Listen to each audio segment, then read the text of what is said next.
इधर देखो इधर।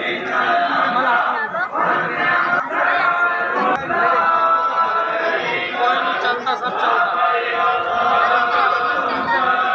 क्या कहाँ है सबका?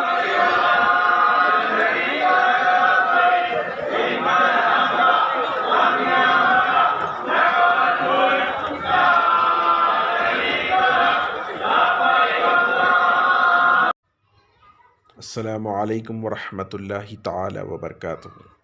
हज़ारों लाखों तमन्नाओं की एक ही तमन्ना, हर मुसलमान की यही तमन्ना कि उसे अल्लाह के मुक़द्दस घर का तवाफ़ नसीब हो और रोज़े रसूल सल्लल्लाहु ताला अलैहि वसल्लम की बाअदब हाज़री नसीब हो।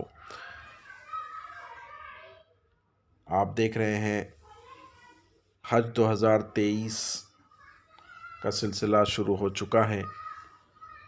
आज़मीन हज मुक़द्दस सफ़र हज की तरफ रवा दवा हैं। आज के रोज़ यानी 12 जून 2023 को